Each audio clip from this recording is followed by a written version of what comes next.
Howdy, folks. This is Dr. Matt Grieshop, Director of the Grimm Family Center for Organic Production and Research at Cal Poly San Luis Obispo, and you're joining us for Organic Chat. Hello, folks. Welcome to the show. Gives me a lot of pleasure to introduce our guest this week. John Mckeon is with Taylor Earthbound Farms. In addition to that, he's a member of the Grimm Family Organic Center's Advisory Committee. We're actually here at Eco Farm, so this is two firsts for the Organic Chat. It's our first field recording, and it's our first non-Cal Poly student, staff, or faculty member. Welcome to the show, John. Thanks, Matthew. Really pleasure to be here. I'm really just continually excited and honored to be a part of the Grimm board as well, and see all of the things that are kind of pushing organic agriculture forward, organic, sustainable, and conventional agriculture. Yep, that's right. We don't believe in black hat farmers. That's right. We're all in it together, and there's not a lot of us relative to the population. But thank you so much for the kind words. So, one of the traditional first questions I always ask people is, what are three things you think about when, organic agriculture comes up? Yeah, good question. Production technique, certification, and environment, I think. 2, 3, kind of maybe they align with some of the things that I've learned along my way. Yeah. Which is, environment was the reason I got engaged in organic to a certain extent, which was looking for a different way to manage agriculture and also take care of our environment. Coming out of the 80s and, reading Rachel Carson and dealing with a number of kind of better living through chemistry without understanding the boundaries. Right. The bad living through chemistry that sometimes comes along with it, right? Which is just, for me, it was an inherent empathy, caring for the environment that I eventually wanted to make a life path towards seeing how I could impact that. That's which great. Gets to production and certification. Yeah. So we're both UC Santa Cruz graduates. Yes, that's correct, right? Yeah. So maybe that's a great place to start. So could you tell us a little bit about your journey and what it's been like? Yeah, it was.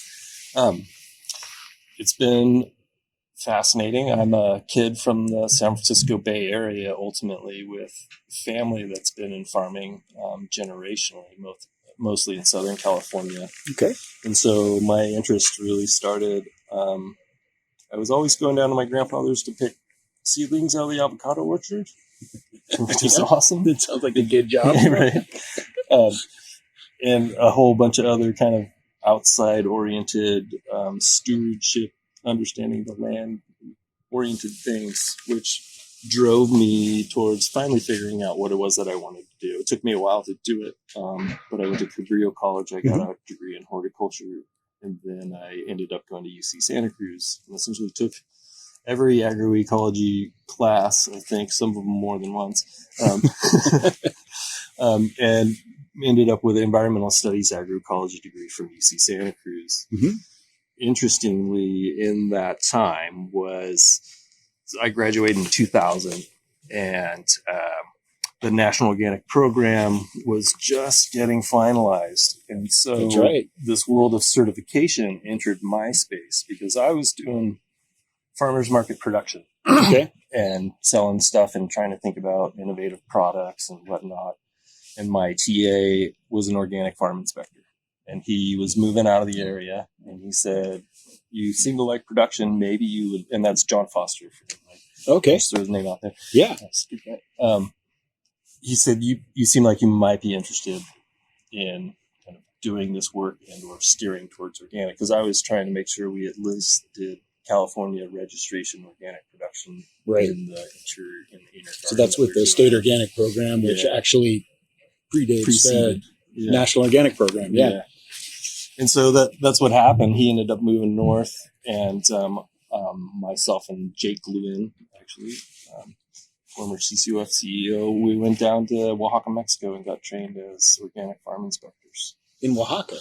Yeah. That's wild. Yeah. We did coffee plantation and mezcal production. Oh, wow. Yeah. It was really, really interesting. Have you heard the por todo mal mezcal? Por todo bien, por todo bien también. No. Yeah, so for everything bad, mezcal. For everything good, also. But that's I spent a little bit of time down there in the late '90s, early 2000s. But it's an absolutely beautiful place. Yeah. Incredible. Oaxaca City was amazing. I think there were probably 30 organic inspectors there. Wow. 4 from the United States and the rest from Mexico. So That's at amazing. the time, we were pretty inspired about kind of seeing organic production in the Americas. You know, that's something I wonder what the history of the Mexican certification body is. I mean, does it predate the National Organic Program? No, it doesn't. They recently put their standard to paper. Okay. And then enforced it within, I don't know, probably the last 12 years Okay. of the National Organic. But the National Organic Program kind of forced their hand because we had a standard. Right. And then we were Absolutely. looking for equivalencies and things like Mhm. that. So they came to the table. The way they enforce their standard is actually really great to see. Mhm. I think, maybe a little bit of bias here, but I think when people think about production in Mexico from the United States, they have a lesser than view. Mhm. And it's not until you see that almost all of that production is the same or even better in certain ways down there. Well, there's a You few start to areas the understand. Mexican standard's more stringent, isn't it? Is it on nitrate or no sodium nitrate use? Yeah, no sodium nitrate, which I know the Canadian also prohibits. Yeah. And do they allow spinosins, which are they do allow spinosins. Okay, all right. Spinosins is EU that would not. Yeah, it's EU that doesn't allow those. Spinosins are it's an active ingredient for a commonly used natural insecticide. Trade name of Entrust. For those who don't know what that is, but yeah. Well, that's wonderful. So you got trained as an inspector down in Oaxaca. Yeah. Well, what was next? Next was actually me coming back to the States and going to UCSC. All right. Yeah, I had the privilege. I was kind of right after you. Yeah. As we kind of line out our time frames and stuff. And Deborah Letourneau and IPM and Steve entomologist extraordinaire honed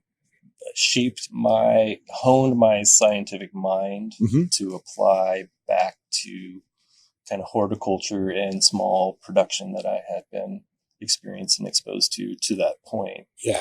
And I really loved entomology. And that just led into IPM. Yep.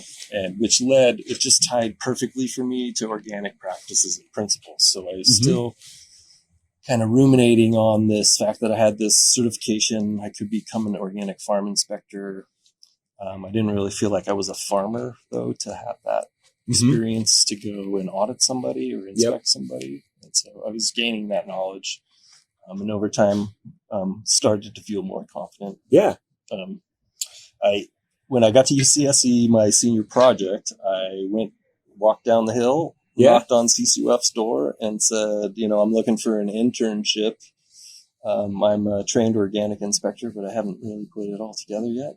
Yeah. And they had an access database that a previous intern had created, which was the basis for the farm plan. Essentially, the bare roots of the organic system plans was an internship access database at CCUF. That's wild. Which I took and ran with, and what I was really mostly interested in for my kind of senior project at UCSC was, will alternative organic agriculture lean on the framework of conventional ag industry? Yeah. And so we had 3 years of these farm plans that needed to be entered into this database. And so that was my internship. I just rolled out, typing in answers into the access database system, developing it a little bit more, and then developing queries and essentially asking you questions of like, if you're a small grower, what practices do you use? Right. If you're medium size, what practices do you use? It's kind of my first glimpse into trying to for myself, understand the integrity behind the organic movement. That's kind of driven a lot of what I've been looking at before. I work for a very large organic company, which is not the same as a small farm operator. It's quite diversity and management make things different. And so I'm constantly trying to evaluate within that scale of what we want to call organic. How do we maintain that purpose and that value? Right. And then you were with Earthbound with their original, their sort of original ownership, right? That's right. Yeah. So I got done with UCSC, worked at CCUF for about 5.5 years, and started to do my own inspection work out in the field. All of that, if anybody's looking for a great way to just understand what farming, processing, simple post-harvest, be a file reviewer and read something for a while. You'll see a diversity of experiences in that, and then go be a farm inspector, and it gets even more detail rich for you. And then after that, what happened was the food safety, the spinach outbreak happened at Earthbound Farm. And so within that space, my teaching assistant from Cabrillo, John Foster, was now there essentially managing organic programs for Earthbound, which has grown into the largest probably recognized organic salad label at that time. And so we had that spinach outbreak, which really was on transitional ground. It was being grown by I didn't realize that. Managers. So it wasn't even on transition ground. It was on something that was going through the 3 years. Yeah. Oh, wow. Yeah. Well, part of it had been, so we were essentially growing it organically. Right. Because that's what you do during transition. But do you think that can, this is an interesting question. One of the big issues that I think the produce industry, especially organic produce, is thinking about is co-management of sustainability and food safety, because there's oftentimes some conflicting approaches, shall we say, to agriculture there. One of the conversations I keep hearing is thinking about, well, maybe, having a more diverse system in soil can help you push back and have a little bit more resilience against foodborne pathogens. Obviously, you still need to be careful and you need to pay attention to what you're doing. But you're the first to, for whatever reason, I missed that was transitional ground. So I'll finally get to my question. Do you think that had something to do with it? Do you feel like if it had been a field that had been under organic production and good, with good biological soil fertility management for, say, 7 or 8 years, that it would have been just as likely to happen? It's a real hypothetical, but it's a tough question to answer. I'm not an epidemiologist or anything like that, but based on my experience, I think that transitioning ground, you got to look at the ground around it, and the environment around it. No matter how you're going to talk about environmental impacts, co-management, you have to acknowledge that that system is there and invite it in, or find out how it works within, or do some of the alternative, kind of exclusion and seclusion practices that kind of make it operationally efficient and sufficient to farm every piece of possible square footage on your ground. Right. And so, I think when there's a lot of factors going on there, it may be more like converting ground that has environmental factors around it. And as you convert it, you start to understand how that's intersecting your farming operation. And before that, we didn't really consider that a lot. Like, you got that ground, you're going to go rip it and flatten it, and straighten it, and make it work, and start getting it to go, rather than seeing, looks like a low swale, and I keep seeing hog prints in there day after day. So maybe we'll just hold that out for a little bit. But there's I can say that, but there's so many details in that statement, because as a grower, you have to make that ground pay. And land isn't cheap in California, let alone the Salinas Valley. So as a grower, you're thinking about that. You're thinking about quality and yield and pounds per acre, and also pest management. When you're thinking about whether or not you're going to hit your pounds, the way you're going to hit your pounds is by producing a really good product, which Right. means your pest control is aligned, your soil health is aligned, your nutrition is Right. aligned. So, And then there's all the regulatory stuff and marketing, right. which if you're in a big company, there's some separation among those things. But smaller company, it might just be one person managing it all. Yeah, it's challenging. Yeah. But that makes me wonder. I mean, with some of these questions around ecosystem biodiversity and food safety and the trade-offs and potential synergies there, I wonder if looking at transitional ground might be a great place to look at some stuff. Interesting thought. Yeah. I mean, well, it came out of you, basically. We've been talking about it a little bit because as we take on ground, this ground is probably going to go directly into an organic program. Right. But it's not. Some of it's managed conventional. Some of it might be rangeland ground. Some of it, so it has a lot of different variables that we can kind of start to measure and understand about what happens when you start cover cropping. Right. Well, you probably back up. Figure out what your nutritional needs and how you're going to approach your piece of ground first, and then put that into plan, and then see what that food safety matrix looks like as opposed to your soil health. Right. I mean, that is if I'm speaking pie in the sky stuff and what I'm working on now and what the ideal space would be start to collect all of that kind of data detail as close to real time as possible to help operational decision making. And kind of like when you think about that, after a couple of years, you see seasonal patterns that you can start to plan for or reduce costs or it's getting more into the specificity and the kind of precision management that has like a very precision ag title to it. But when you think about it with like people like us that are just taking that and saying precision ag isn't just a computer making sure it drives a straight road down a cornfield. It could be like understanding that your population of thrips just tripled and you're going to run a spray and you saved 3 sprays this year because you didn't just stay on your preventative program. Right.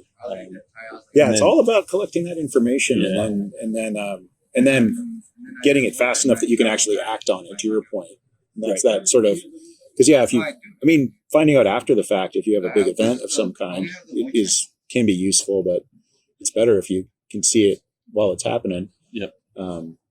And then, and to that point too, I think, something, we battle this in science all the time. We're always looking for some kind of big result, right? And for us, it's, statistically significant. Yeah. And so often the stuff that just doesn't make it to publication or anything like that. But in this case too, it's like you find a pattern, great. Now you've got information you can act on. If you don't find a pattern, well, that's not bad either, because it's telling you that, well, this is a problem that may just be pretty random, right?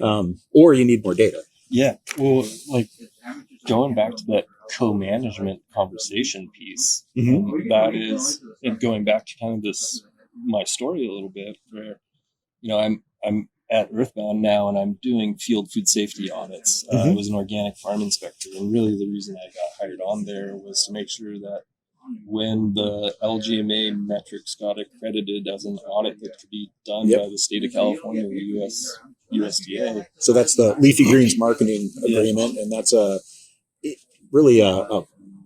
it's an industry-driven set of standards for food safety on things like lettuce, and just for our audience. Yeah. And so, that was a standard that could be essentially accepted and readily applied to the And so I started doing those audits. Yeah. And really, the intent there was to not lose ground on buffers and fencing, and to try and understand that the industry didn't have the luxury of allowing that to happen in real time. Yeah. So now I think we're at this place. I hold a lot of things in my head. Some of it's just organic reductionism, and some of it is co-management with food safety. Right. And then how do we collectively start to pick the best practices and build them back in? And data is the best way, or absolutely, it's the part of the thing that is rapidly evolving for us with ag tech. Mm-hmm. It's rapidly evolving us with sample and science methodologies. If you're talking about biological testing or just sample management, ways to get sample, what you can sample, what parts per billion, million, trillion you're getting down to, and some of that. The control knobs are getting really interesting, I think, in terms of managing these things together and understanding the relationship between them, rather than having this adversarial approach, which was, again, not to get too roundabout philosophical, but when I took my job to be a field food safety inspector, I was holding these things together to try and understand what does a 50-foot buffer actually give you in terms of risk mitigation. Right. And now we're 20 years in, and it doesn't give you much. Yeah. Like it's like equal chances. It's right. Well, that's one of those situations where, there's no pattern. Yeah. So is this practice worth doing? Yeah. Is it worth $25 per acre per year to continue this? Or is there a better use of that money for those resources? And some of that is directly related to vegetated buffers, ditches, beneficial insectaries that are also in that equal chances. Yeah. And until when you look at the food safety events that we've had recently, you still look at the percentage that we're trying to control. Yeah. You and I were already talking about volume-based risk anyways. Yeah, it's incredible. I mean, with the carrot outbreaks and the onion outbreaks that are most recent, like with the carrot outbreaks, and that's, more cal-organic, but, you go to one Costco and count the number of baby carrot bags they have in one Costco, and then multiply that by the number of Costcos in the country. And then you look at, it's terrible that people got sick, and that's horrible, and we don't want that. However, you're talking about, low hundreds, and you've got, potentially hundreds of thousands or millions of units. And, it's like, how do you mitigate risk when you're down in that low level of incidence? It's almost like a classic sampling problem where you're looking for that one thrip before it brings INSV into your lettuce field, impatiens necrotic spot virus into your lettuce field, and it's good luck. It's a tiny little insect, a couple of times bigger than the head of a pin, and you're looking at acres of lettuce. And so. Yeah, but I'm really excited about all this because I feel like we're in a moment where there's a lot of people who have been pretty siloed are asking similar questions. And it seems like there's a lot of interest in figuring this out. So I've been waiting for this for 15 years. Yeah. It really is interesting. We're trying, I'm trying not to couch myself into too many statements, but I really do think our food system is relatively safe. Yeah. In particular at the farm level, like our food system probably has it kind of stating the obvious. The more hands, the more links in the chain, the more risk you create. Right. So, but it always seems to fall all the way back to the grower or the farmer. Yep. And I get that argument to a certain extent, but I also think that the solve has been inappropriate, inaccurate, and wrong because we diminished a living system that had complete management. And I've often wondered. So we know on the other end of it, from a One Health perspective, that fresh produce is vital to human health. Yeah. People do better when they're eating a lot of fresh fruits and vegetables. Yeah. Period. Across all metrics. Your gut, your heart, your brain, being able to fight off developing cancers, everything. Yeah. And so when this was happening, I was really wondering, well, okay, so we've got this very clear risk to measure in terms of, someone got sick with E. coli, salmonella, et cetera, and that's terrible. Yeah. But what about, so if we've raised the price of produce by reducing supply and by increasing things that growers have to do, what's the health cost of that? Especially for folks who have the least in our society. So, because compared to processed food, produce is expensive. Yes. So are you putting something out of reach? And what's the consequence of that? Does that mean, in terms of brain development for children, in terms of, those other, big killers like cancer and heart disease. Yeah. But there are no numbers on it, so I can't give anyone an answer. But it's something I've always thought about. It's like, okay, so, and that's where that co-management comes in. I think it's just like figuring out we can always do better. How do we continue to do better, but across the whole system without focusing on just one aspect. Yeah, I think I had just anecdotally this conversation, and we may have been in the same room when it happened, but this question was around Farm Bill and SNAP and WIC benefits, right? And who gets that advantage and what those people are going to choose with those benefit dollars. Right. And the fact that we were like, oh, we'll put the healthy produce choice in front of them, and there it will be for them to consume. Right. But they can't take that produce because it costs $3.25, right, and they can buy a frozen meal and something else right for the $5 that they've got. And so there's the disconnect there in the value of the nutrition to help them with their health and brain function and community.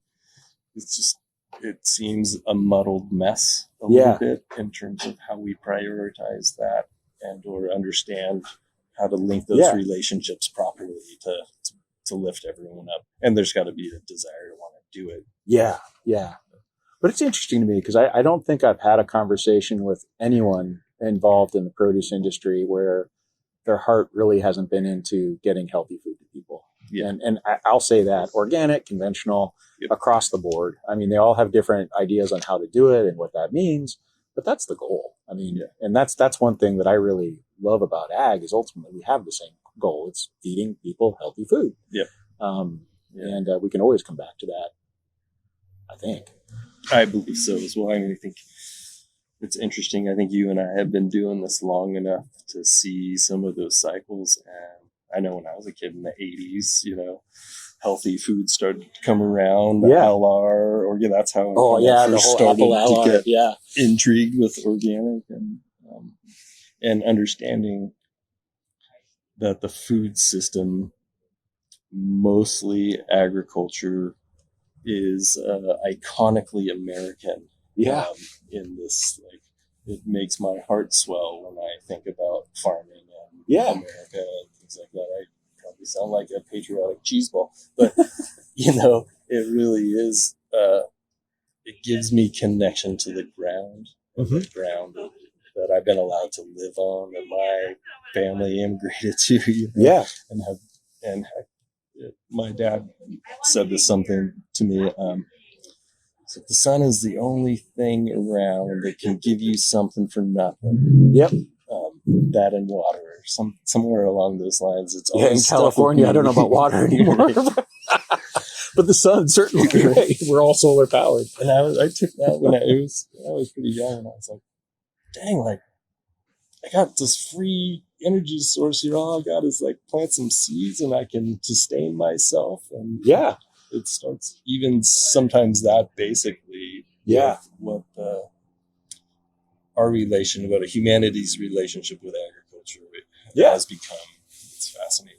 America and with organics and science. It's such an interesting moment to be in right now. It really is. It's fascinating. Well, John, thank you so much for coming on to Organic Chat. It's been a real pleasure talking with you as always. And look forward to seeing what happens next. Yep, me too. Look forward. I always appreciate our time together, Matt. Yep. Well, thank you. Likewise. Definitely. Thanks for listening to Organic Chat. This podcast is recorded on the Cal Poly campus. Production provided by our production engineer, Mary Nascimento.